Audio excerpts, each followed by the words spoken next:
think the new rifle that the U.S. military decided to adopt, the Spear X5 with this high pressure ammo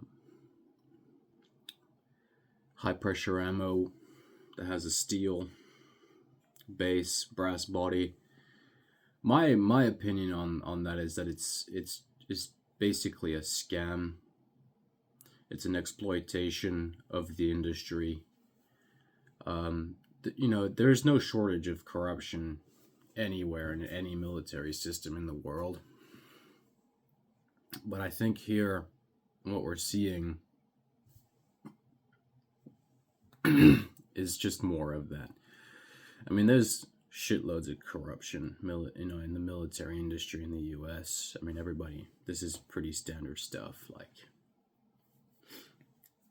how many conflicts have been perpetrated by the military-industrial complex in the U.S. simply to justify, military expenditure and stuff like that. Like, a lot of the stuff that America's been doing for the last 30, 40 years isn't really like, everybody knows this. This is not a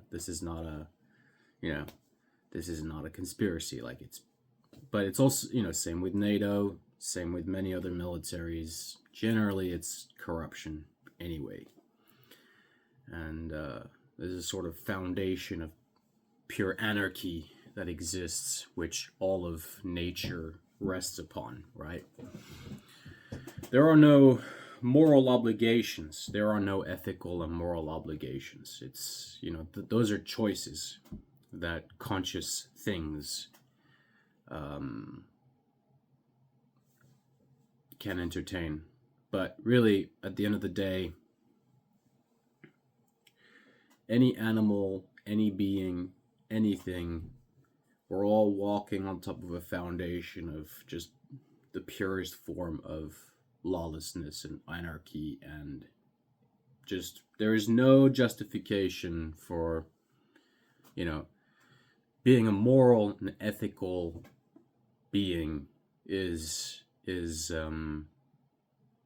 at the end of the day, it's like a choice, and generally the people who are moral and ethical are also people who have sort of experience dealing with the suffering imposed onto people from, psychopaths and sociopaths and stuff like that. Like,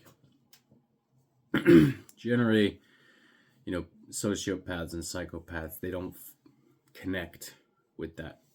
They're sort of stuck at an adolescent brain, like a 6-year-old brain that hasn't developed. That's kind of like what that's kind of like what psychopaths and sociopaths is. They just they can't reflect. It's like the brain stopped developing somewhere around the age of 6, and they just continued burning ants with a magnifying glass their whole life. And I think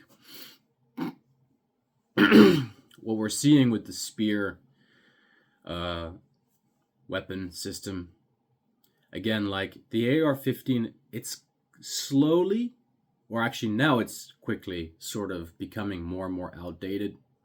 We're seeing a resurgence in bullpup systems, even though, the U.S. consumer market is not generally as accepting of bullpup systems as much as like militaries from the rest of the world. But, when we look all the way back to post-World War II, the British bullpup prototype system, in that, was it the 380 British? No, it was the 280 British. I mean, we're basically going back to that. So World War II, World War II really taught weapons engineers a lot about what's, needed. But I think even from a modern perspective, we look at the other competing systems, and a lot of them are starting to become bullpups. What was the name of that? M277 with the recoiling barrel and the gas system and open bolt, closed bolt, plastic ammo. Funny enough, How different is that from an FG42? It's essentially the same thing. You have a recoil mitigation system, open bolt, closed bolt, bullpup-ish system with a shitty trigger. You know, it's essentially an FG42.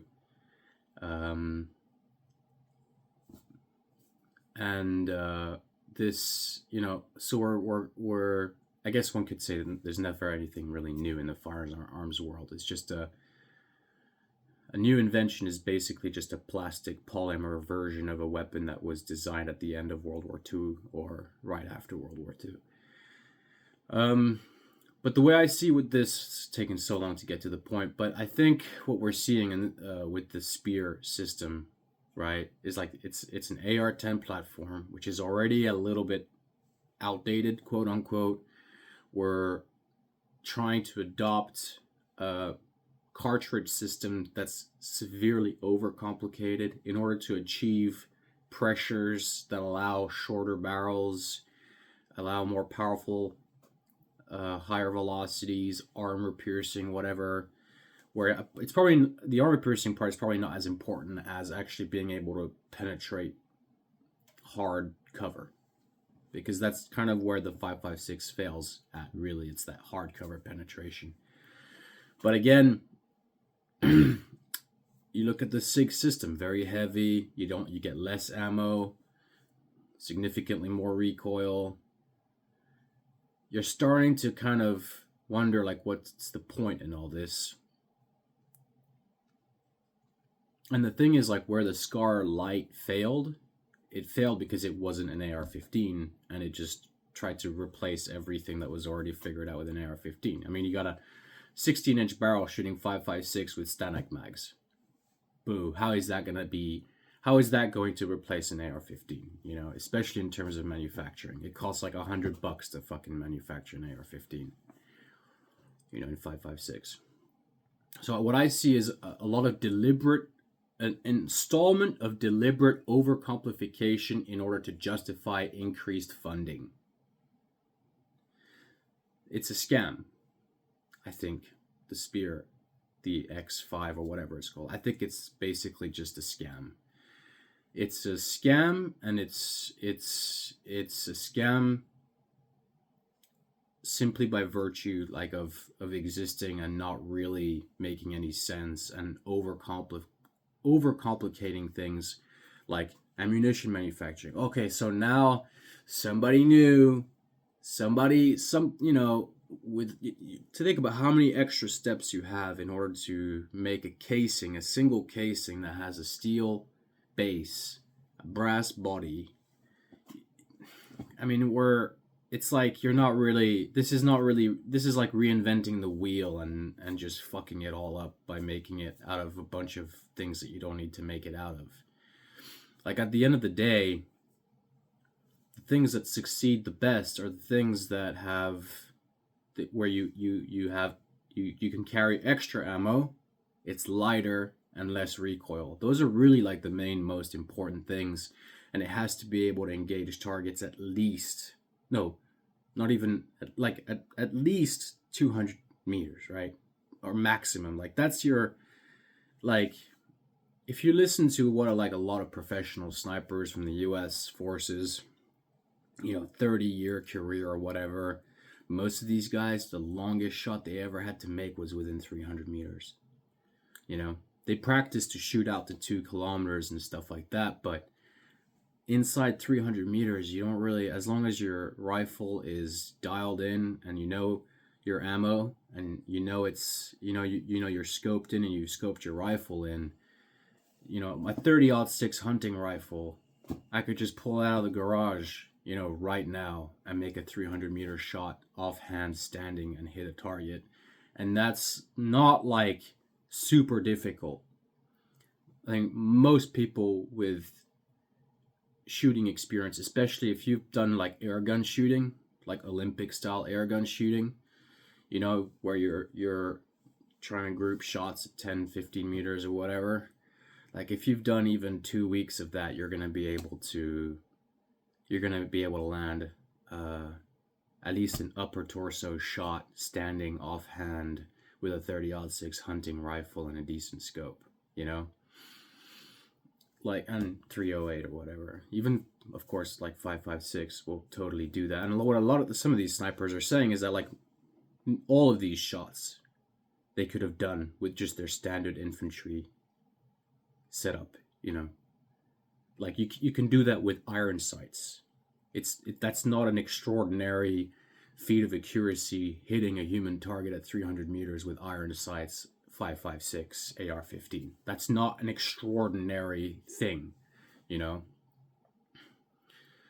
It's, you know, being able to, with iron sights, make a 1 MOA or 2 MOA grouping, that's pretty good. Like, if you can do that, you're in the top of the shooters. Like, you understand how to squeeze a trigger, you understand all these things. But this, you know, so what's this whole XM5 Spear thing all about? It's really just we're not, it doesn't make any sense anywhere. You can't train people who've never held a gun to use that thing, you know. And like, you got to be carrying at least, you want to be carrying like 400 rounds of ammunition. Like, even 300 rounds is not like enough, you know. And I think that's where Desert Tech shines. Like, the guns of the future are like the Desert Tech MDRX or whatever, you know, bullpup, lightweight. The Q subsonic systems, you know, the Honey Badger and the 8.6, the boombox, you know. I think those two rifle systems alone could replace the entire military, U.S. military system, and boom, that's it. Those two rifle systems would be the future that's the future. That's what the future is supposed to look like, you know. And then replace all the 9mm pistols with like 30 super carry. You know, a small little frame pistol like this that can hold 30 rounds and has just as much, if not the same, penetration stopping power as any like 9mm generally, you know. So, like, that's why I'm pretty, like, they don't, there's this overcomplication of systems is generally a sign of corruption. It's generally a sign of manipulation. It's generally a sign of, because when you add a whole bunch of unnecessary overcomplications, especially in very arbitrary things like ammunition production, right? Now, every single case, you have to add a little bit of steel at the back and a little extra powder, just so it's like 80,000 PSI. And there's reports now, there's people saying like the SIG can't even promise those pressures anymore because they're having problems with barrel life. But the thing is, this is like standard knowledge in the industry. Like, everybody knows if you go over a certain pressure and over a certain velocity, you're going to just dramatically reduce barrel life. Well, that's great for the industry because now you just get to, you know, the government now has to spend all your tax money on buying new barrels all the time.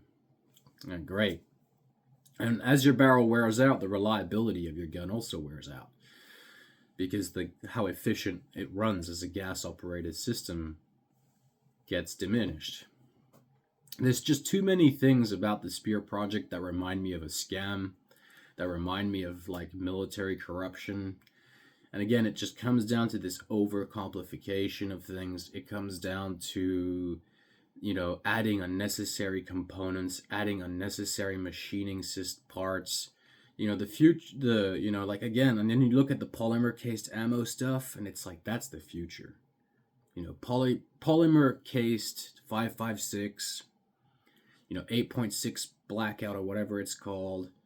You know, polymer cased everything. That's the future. It's not going to be a new caliber, you know, 6mm times 51, you know, with a brass, and brass is it's getting outdated by polymer. Now they're adopting you know, all the things that they're adopting is like an outdated system. Like AR-10 is a little kind of outdated.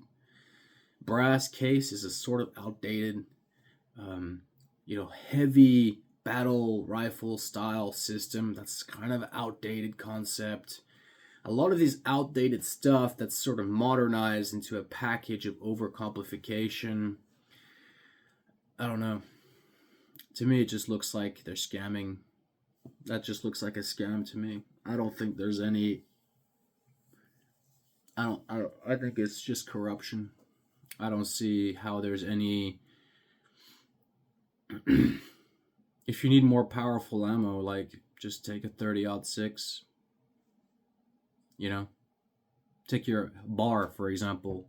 Bar rifle. Just get a modernized bar. 30 round mag of 30-06 on full auto. It's gonna go and fuck shit up. Like, everybody knows this. Your grandpa knows this. Anybody that hunts large game at long distance, anybody that's ever held an M1 Garand, like, we don't need like this overcomplicated. But again, they don't want to do that. They don't want to go with existing things that work, right? Because it's too like, oh, we were right already. Then it's kind of like admitting fault in a way. You can't, if you're working for the government or military systems, you can never admit fault. You can never say, oh, it's our fault. Oh, we made a mistake. You can't just go back to things that worked in the past reliably, because why did you then stop using it? Right? Everybody's going to be like, are you guys stupid? Like, nobody's reinventing anything here with that new rifle system. The whole high pressure the whole high pressure projectile piercing Russian armor. I mean, that just sounds like such a convenient narrative for a scam. We're doing it to pierce Russian armor. It's like, just shoot them with a fucking missile. Nobody gives a fuck about the armor, Just shoot them with artillery,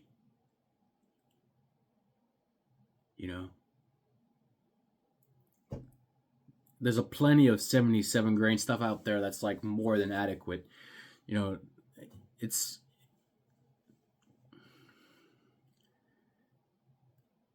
throw a grenade or whatever. Like, it's armor piercing. There's a lot of armor piercing 5.56 options that'll annihilate armor, and most of these like armor systems, if they can handle multiple shots, it's going to be like 6, 7, 8, 9, 10 shots max. But you got your machine gun. Like, if you're getting hit, if I don't know, I'm just saying, like, if it won't take that many shots to shoot him fucker down. Like, even if they're wearing armor, you just keep shooting and keep shooting. And there's going to be more than one of you. And this is, if it's infantry, basic infantry, there's going to be a lot of lead coming down range. Like, it's just, I don't know. It just sounds to me that this whole Spear SIG program being accepted, it just looks like a total scam to me. It looks like corruption. It looks like deliberate overcomplication of outdated systems. It just feels like, hey, we bought the stocks. We bought at the bottom here.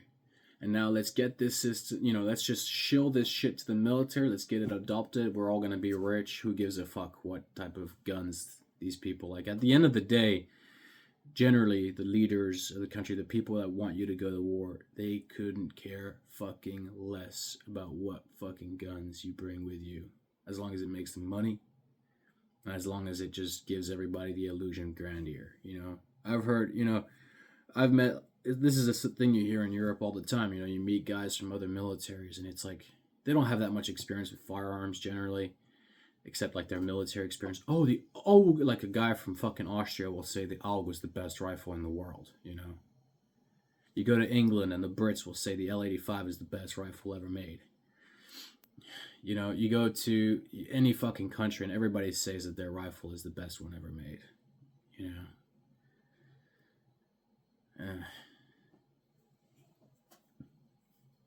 Just looks like a complete fucking scam. Because, like, you look at, I don't know, I think, the thing is, like, even though it's being adopted and everybody is like, talking about it and stuff. Behind the scenes, they're making a whole bunch of like, they're drawing back the design on all over the place behind the scenes. They're they're lowering the pressure of the ammo because of problems with the feeding and the barrel and the life expectancy. They're, the recoil. That spear gun is not gonna, it's not gonna help people in close quarter combats all that well. I mean, I could be wrong, but I think you'd probably be better off with a Desert Tech MDRX than that rifle, hands down. I mean, the thing is, like, one thing you got to remember, like, for example, one of the key weaknesses of a non-bullpup system, right, where your mag is in front, is when a gun is front heavy, your average infantry can't hold it up forever. It's very difficult to go through compounds. If you're the pointman and you got to keep your gun up and you're going through the forest, it's very difficult to do that for a very long time. It's very easy. The longer it goes, the more you wear out, the more you see people lowering the gun and doing like this. Warfare is becoming much more like a 50-meter thing, 100-meter thing. I mean, this has been the case for a very long time. And even like how, what's the longest shots you've ever had to make if you've ever been a sniper, right? Like, what is your average shot distance on target? I bet it's probably like 220 meters, just slightly over the comfortable range of your assault rifle. But you could have probably quite easily done it with an AR, your basic infantry system. Some people could fucking do it with a P90 or something. Okay, that's a bit ridiculous, but still. You look at the Q Honey Badger or the boombox. It's got a 338 traveling subsonic, and it has like 1 MOA or something. I mean, that's the future. Like, nobody, being able to remain as quiet as possible, where your hearing is, where you don't need your brain to be overcrowded with crazy gun sounds all around you. Being able to flash suppress your muzzle and then deliver a massive amount of firepower. Like subsonic, subsonic is generally like half or a third of the speed of conventional, assault rifles. But at 300 meters, like, is that really going to make that big of a difference? I think, we might be kind of heavily moving back into slower.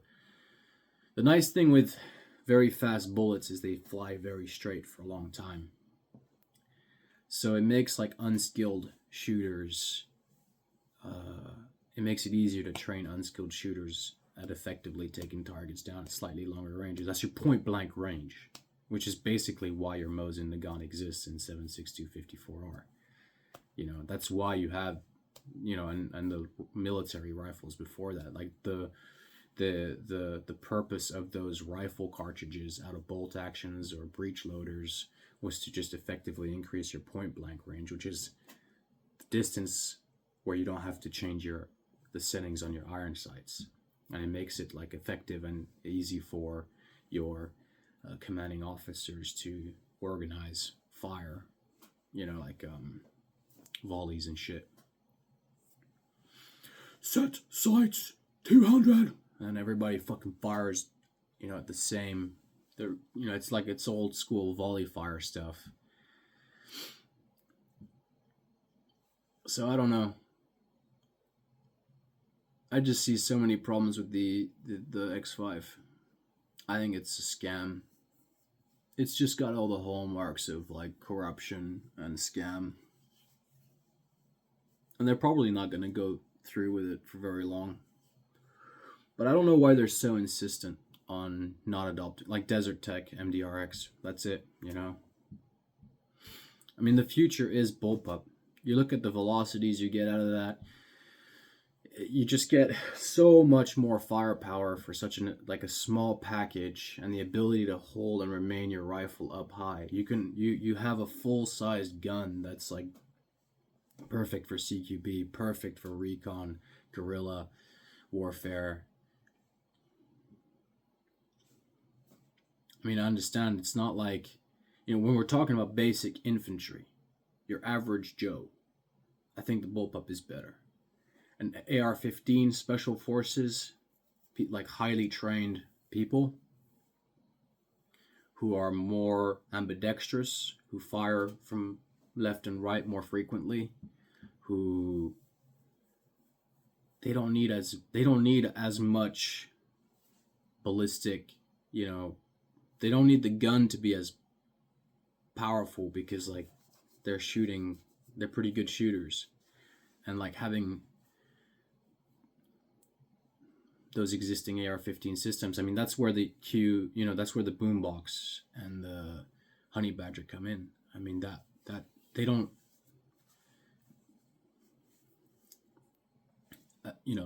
give all your troops an MDRX, your basic infantry, and then your special forces, elite units, whatever, they get the honey badger or the boombox. Like that would pretty much, that's the future of like what advanced small arms weaponry looks like. Not this random spear shit. Oh, and polymer case, that's the future, right? Polymer cased ammunition. Just look into that, study it, because it's super fascinating. It's an insulator, right? The plastic insulates and it self-cleans the chamber. The gunk attaches itself to the polymer case, and when you eject it, it removes some of that gunk from the chamber. So you get very clean headspace. And another thing too is that because it's an insulator, it stops the heat from the powder reaching the chamber, and it stops the heat from the barrel reaching the gunpowder. You get like 40-50% increase in the amount of time it takes before you have cook-offs. And you look at some of the data, like, and you listen to what some people have to say. It's like they can just keep shooting and shooting and shooting, and they never get a cook-off. You can't, like, it's almost impossible to get cook-offs with the polymer cased ammunition. You can just keep firing and keep firing and keep firing. Another benefit of the polymer cased ammunition is like, because you don't need brass and you don't need steel now, and you essentially can have just a machine like the size of a shipping container, and you just pour plastic in there, and it'll just shit out on the spot your polymer cased ammo. You don't need like an industry for it. You don't need to like ship ready-made ammo to your location. You can just ship the raw materials, and have a shipping container sized unit, or even half a shipping container sized unit, and it'll just crap out shitloads of ammo for you that weighs like 30% less than your conventional ammo. It's technically more accurate, cleans your gun chamber, keeps it relatively clean. There's no way that the polymer cased ammunition isn't the future. It's superior in every fucking way you could conceive in terms of like efficiency and military like dominance on the battlefield. I mean, you can literally just drop, you land your C-130 and you unload like a couple containers, and there's your infinite ammo glitch. It's just gonna be crapping out. All you need is the bullets.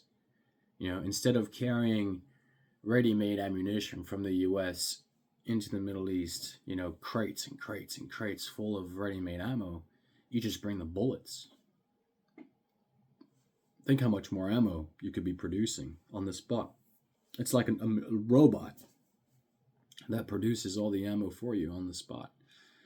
Think what that means, like, for even deeper in the future, when you can have smaller and smaller systems that you can drop from, as airdrops on the battlefield. Oh, this unit is having like an ammo shortage over there. Lands, and then you got this little box here, and it just shits out fuckloads of plastic cased ammunition. And now you can quickly start rearming your dudes and give them more ammo, instead of having to drop a massive fucking crate full of ready-made ammo that's been like shipped all the way in from the US. Because you need to have the quality check, you need to have the quality control. And meanwhile, the machine and the polymer case stuff, it can do all that. It can do the quality checks as it's producing that, and then it can actually like check every single one. So it's a much more refined process. I don't think this dual case, this steel base brass thing, you're not solving any of the existing issues.